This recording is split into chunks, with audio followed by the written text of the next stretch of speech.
The kitchen sounded the way it always did at 7 in the morning. Safe, predictable, almost boring. A plate clinked softly against the counter. The toaster clicked, then popped, releasing the warm smell of bread into the air. Sunlight slid through the half-open blinds and settled on the breakfast table like it had a job to do. Daniel liked mornings like this. They made sense. He stood at the counter, tightening the lid on his travel mug, watching the steam curl up from the coffee like a quiet promise that the day would move forward whether he was ready or not. Mornings were about order, about showing up, about being dependable when the world outside the house felt loud and chaotic. Across the table, Laura hummed softly as she moved between the stove and the sink, her steps light, almost too light. She smiled more than usual wide, quick smiles that appeared and disappeared like reflections on glass. "You want eggs today?" she asked, already cracking them into the pan before he answered. Daniel nodded. "Sure." She glanced back at him, smiling again. "I made them the way you like." That caught his attention. Laura wasn't cold, not usually, but she wasn't this attentive either. Not on a weekday morning. Not when they were both half awake and already mentally packing themselves for work. He sat down, resting his elbows on the table, listening to the sizzle of eggs and the distant sound of a car starting outside. Their son sat across from him, small shoulders hunched over his cereal bowl, spoon moving in slow, careful circles. 7 years old, Daniel thought. Old enough to notice more than adults likes to believe. The boy didn't speak. He rarely did in the mornings. He watched instead, eyes lifting quietly from one parent to the other, absorbing tone, movement, silence. Daniel took a sip of coffee and felt it burn just right. This was the life he'd built. Early mornings, shared meals, a family that functioned, even when it wasn't perfect. He believed in that. Believed in holding things together through consistency and effort. Laura placed his plate in front of him, her fingers brushing his wrist as she did. The touch lingered a second too long. "Big day?" she asked.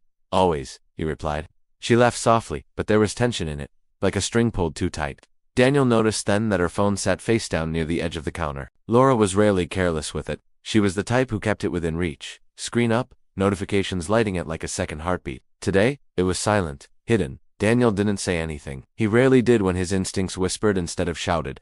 Over the years, he'd learned that unease didn't need proof to exist. It just needed to be acknowledged. Laura sat down, smoothing her hair, crossing and uncrossing her legs. She talked about mundane things, traffic, a listing she had later, how their son's school project was coming along. Her voice was bright, almost rehearsed. Their son's spoon paused. Daniel watched it out of the corner of his eye. The boy stared into his bowl, then at his mother, then at his father. His lips parted, closed, then parted again.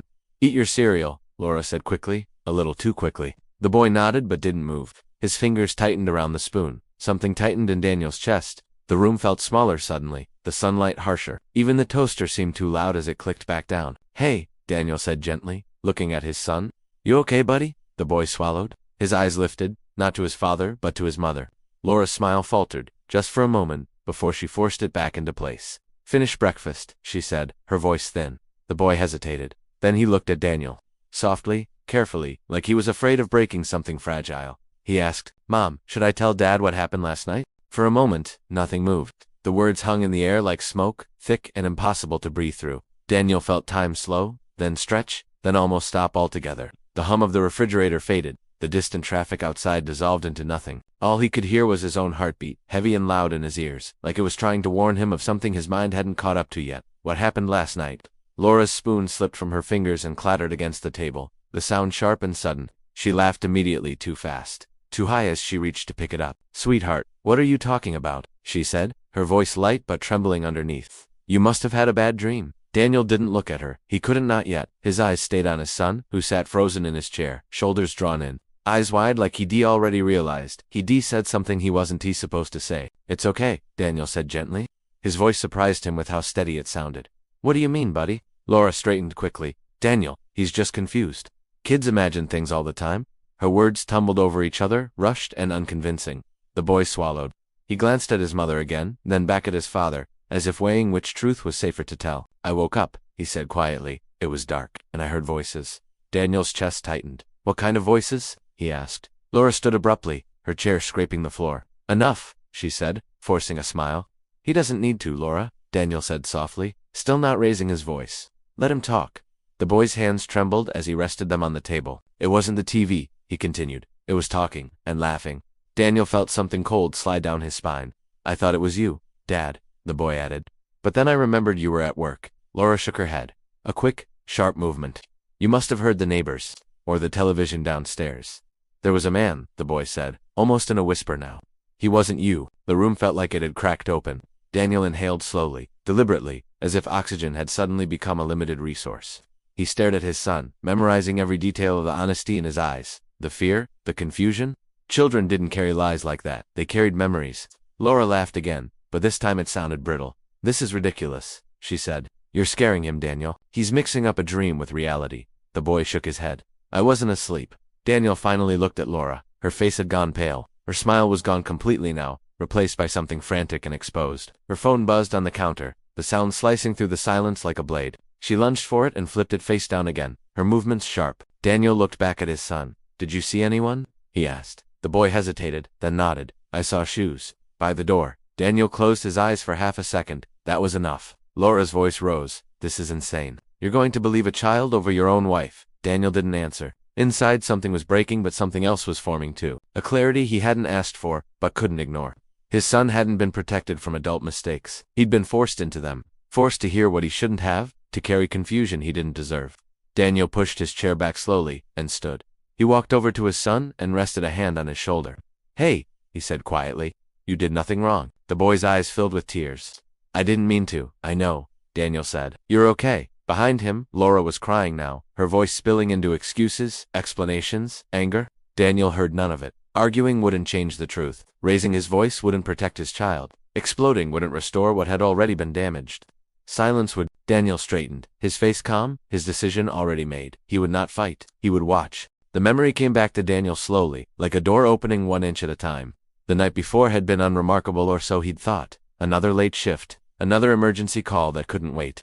The kind of work that paid the bills and kept the lights on, but stole hours from sleep and family dinners. He remembered standing in the server room just after midnight, the low hum of machines filling the space, his phone buzzing in his pocket. Laura's name had lit up the screen. Girls' night ran late. Don't wait up. He hadn't questioned it. He rarely did. Trust had been the quiet foundation of their marriage, solid enough that it never needed inspection. A little later, another message. Client thing came up. "I'll explain tomorrow." Daniel had smiled to himself then, exhaustion dulling any edge of suspicion. Laura's job was unpredictable. He'd told himself that was normal. That's what supportive husbands did, they believed first. Now, standing in the kitchen with his son's words echoing in his head, those texts felt different. He could see them clearly, replayed against the weight of what he now knew. His son had been awake. That thought hurt more than anything else. The boy shifted in his chair, eyes down, voice small as he continued filling in the pieces Daniel hadn't asked for but needed to hear. "I couldn't sleep," he said. "I heard the door." Daniel nodded slowly, letting the words come at their own pace. It wasn't loud, the boy went on, but there were footsteps, 2 sets. Daniel's hands curled into fists at his sides, nails pressing into his palms. "I thought it was you," the boy said again. "But then I heard laughing. Not a television laugh. Not canned noise. Real laughter. Adult laughter. The kind that didn't belong in a quiet house after midnight." Daniel pictured the hallway, the door, shoes by the mat that didn't belong to him, a voice that didn't carry the weight of fatherhood or responsibility, just presence, just intrusion. "I stayed in my room," the boy said quickly, as if worried he'd done something wrong.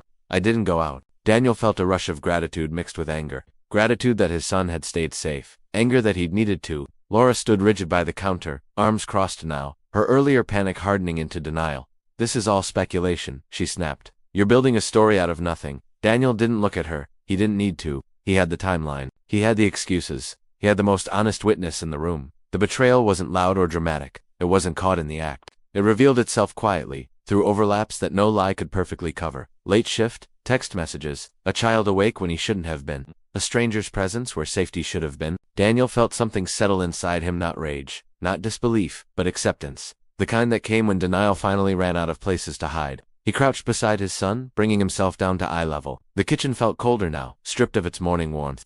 "Thank you for telling me," Daniel said softly. The boy's lip trembled. "Am I in trouble?" "No," Daniel said immediately. "Never." He pulled his son into a brief hug, holding him just long enough to reassure, not long enough to overwhelm. "You were brave," Daniel added. "And you did the right thing." Laura turned away, wiping at her face, her silence louder than any defense she could have offered. Daniel straightened and gestured toward the hallway. "Why don't you go to your room for a bit?" he said gently. "I'll come talk to you later." The boy hesitated, then nodded.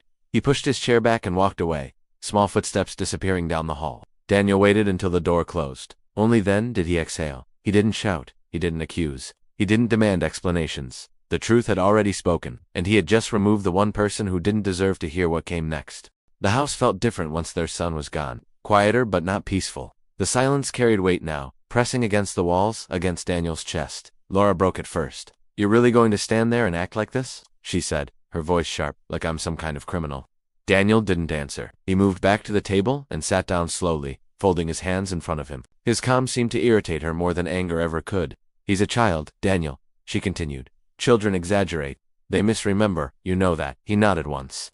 "Sometimes," she scoffed. "So you're saying you believe him over me?" Daniel met her eyes. "I'm listening." That wasn't the response she wanted. Laura paced the kitchen, wiping her cheeks, then crossing her arms. Tears came next, quick, practiced, followed by frustration when they didn't produce the reaction she expected. "I can't believe you're doing this," she said. "After everything I've done for this family." Daniel said nothing. Inside, his thoughts were steady, almost clinical. He noticed the order of her defenses. First denial, then minimization, now guilt. He'd seen the pattern before, not in his marriage, but in people who were cornered. When she spoke again, her tone shifted to anger. "You were never home," she snapped. "Always working, always tired." "Maybe if you'd been around more." Daniel raised a hand, just slightly. "No," he said quietly. The single word landed heavier than a raised voice ever could. Laura stared at him, stunned. "No," he repeated. "Don't rewrite this." His heart pounded, but his voice stayed even. He wasn't here to argue. He wasn't here to win. He was here to understand what kind of man he needed to be next. Laura shook her head, laughing bitterly. "You're unbelievable. You're just going to shut down instead of talking like an adult." Daniel leaned back in his chair. "I am talking." She opened her mouth, then closed it again, searching for something else to throw at him. Excuses returned, explanations, half-truths, dressed as honesty. He listened. He catalogued. The times didn't line up. The details shifted. Her story bent every time he didn't interrupt. And slowly, something changed inside him. Anger wanted to rise, he could feel it, hot and tempting.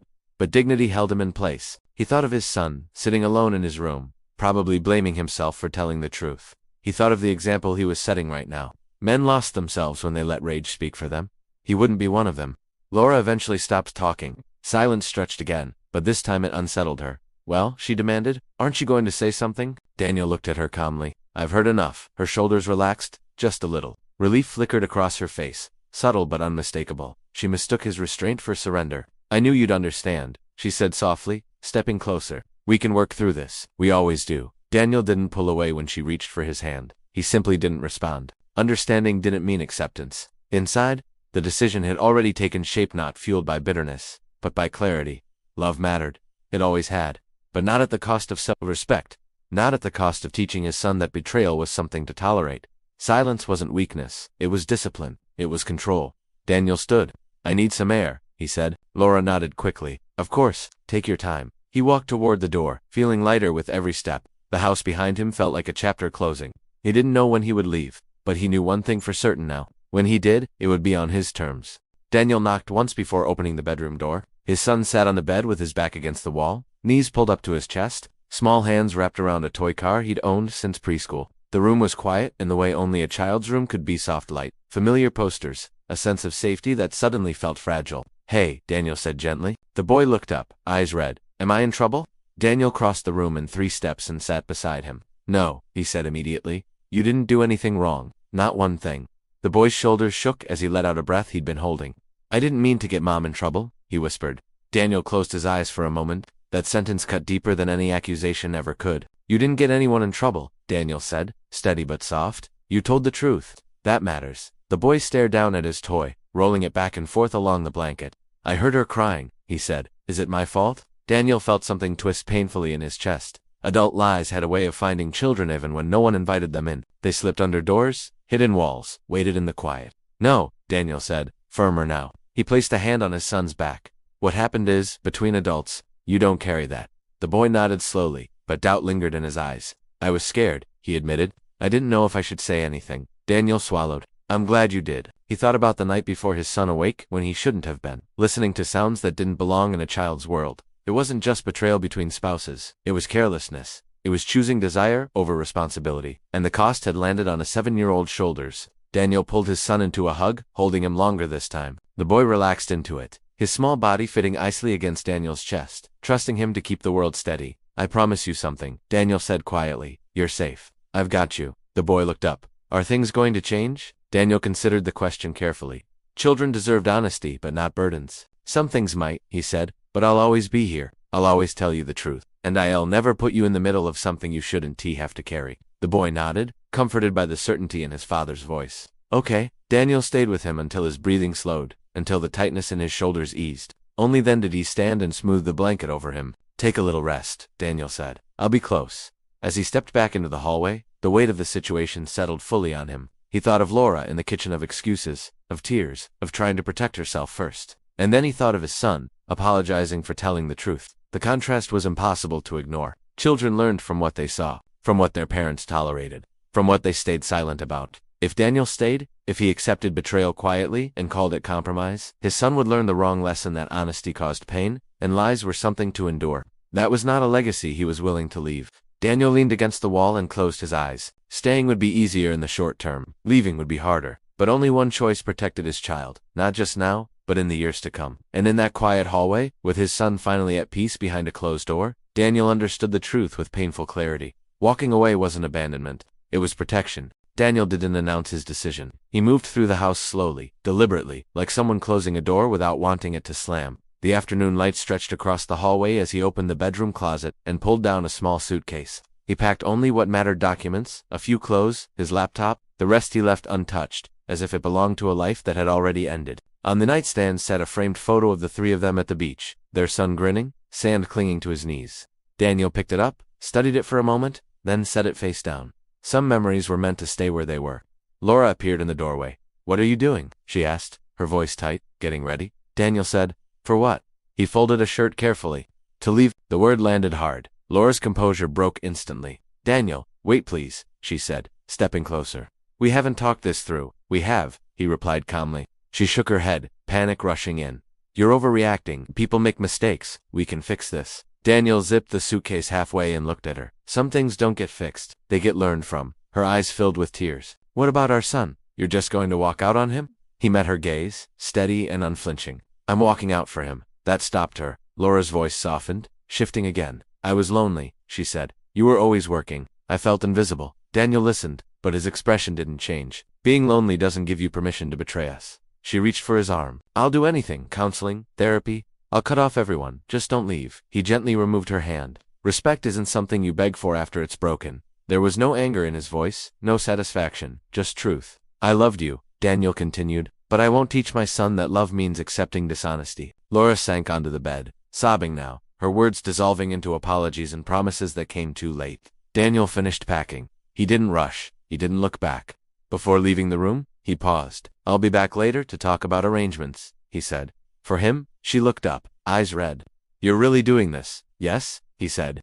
He walked down the hallway and stopped outside his son's room. The door was closed. Daniel rested his hand against it for a moment, grounding himself in the promise he'd made earlier. "I'll see you soon," he whispered, though his son couldn't hear him.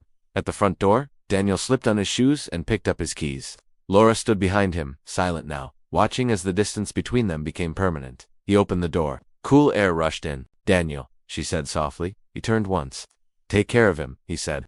"That's all that matters now." Then he stepped outside and closed the door gently behind him. Inside, the house fell quiet. No footsteps, no arguments, no laughter. Just the silence Laura had created stretching through empty rooms, echoing with everything she'd lost. Time didn't heal everything, but it softened the sharpest edges. Weeks passed, then months. Daniel and his son settled into a smaller apartment on the quiet side of town. Nothing fancy. Just clean rooms, warm light, and a sense of calm that had been missing for a long time. The first few nights were hard. The boy asked questions Daniel couldn't always answer, and Daniel lay awake listening to unfamiliar sounds, wondering if he'd done the right thing. Then, slowly, the anxiety loosened its grip. Mornings became peaceful again. Breakfast was simpler now: toast, fruit, sometimes cereal, but it was honest. No forced smiles. No tension hiding beneath polite conversation. His son laughed more easily, slept through the night. The house felt safe. Daniel noticed the difference most in himself. He no longer waited for a phone to buzz, no longer replayed conversations in his head, searching for meaning between words. His chest felt lighter. Silence no longer felt dangerous. It felt earned. He'd had time to think. Love, he realized, wasn't about endurance. It wasn't about swallowing discomfort or explaining away disrespect. Real love had boundaries. Without them, it became permission for harm. He also learned something about silence. There was a silence that came from Farrand, another that came from strength. For years, he'd confused the two. Now he understood. Silence used well was discipline. It was the ability to pause instead of explode, to choose dignity over reaction. Daniel didn't pretend it hadn't hurt. Some nights, grief arrived without warning: memories of shared plans, inside jokes, a life he thought was secure. But bitterness never followed. He refused to let it. Bitterness would have made him smaller. Instead, he focused on growth, on being present, on teaching his son what honesty looked like through actions, not lectures. One evening, as they sat on the couch reading together, his son looked up and said, "You seem happier now?" Daniel smiled. "I am." The boy nodded, satisfied, and went back to his book. That was enough. Daniel understood now that walking away wasn't weakness. It was courage without noise, strength without spectacle, the kind that didn't need witnesses to be real. He had chosen peace over pride, truth over comfort, and in doing so, he'd protected the one person who mattered most. Daniel looked up from the memory and met your eyes. "If you're reading this," he said quietly, "and you're standing where I once stood, confused, hurt, wondering if staying silent makes you weak, know this." He paused. Silence can be strength. Boundaries are not cruelty. And walking away from disrespect doesn't mean you failed. He leaned back, calm and steady. Sometimes, the strongest thing you can do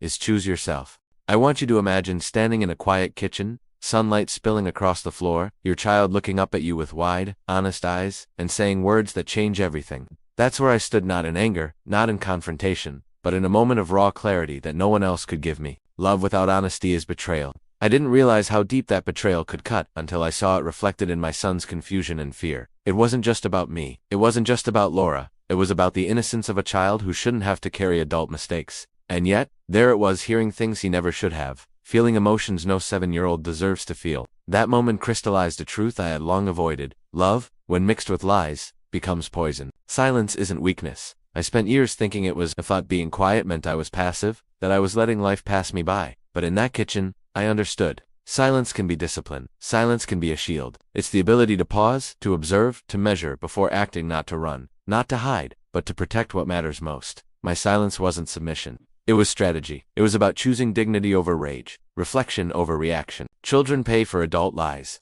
I couldn't erase the echoes of that night from my son's memory, but I could control what came next. I could teach him, through my choices, that honesty matters, that courage isn't loud, and that no one is above respect. Every lie, every half-truth that passes between adults becomes an invisible burden for children, and I refused to let my son carry more than he already had. Walking away can be the strongest form of self-respect. Leaving wasn't easy. Every step toward the door felt like abandoning a life we had built together. But staying would have meant surrendering my values. It would have meant teaching my son that betrayal is something you endure silently, that compromise without boundaries is a virtue. I wanted him to see that standing up for yourself, even quietly, is honorable. That leaving isn't cowardice, it's courage. That choosing peace and dignity over drama is strength. Betrayal hurts, that's undeniable. But losing dignity hurts more. It robs you of your voice, your self-respect, your ability to protect those who depend on you. I felt the pain of her choices, but I refused to let it define me. Instead, I turned that pain into clarity, into a compass that guided me to the right path for my child and myself. Now, I speak directly to you, because I know this isn't just my story. It's a question you might face, too. Have you ever stayed silent while someone underestimated you? Have you let dishonesty slide, thinking it was easier than confrontation? I want you to pause and ask yourself, what did that silence cost you, and who did it affect? Would you walk away for your self-respect or stay for love? There's no shame in choosing yourself. Choosing dignity doesn't mean you fail. It means you value the integrity of your heart and the safety of those who depend on you. And finally, what would you do if your child revealed a truth you weren't ready to hear? Would you lash out, pretend it didn't happen? Or would you listen, protect, and act with courage, knowing that the lessons you teach now will shape the person they become? I hope you choose the second. I hope you see that strength is quiet, that honor is deliberate, and that love without honesty is never love at all. Because in the end, it's not the betrayal that defines us, it's the choices we make after the truth is revealed.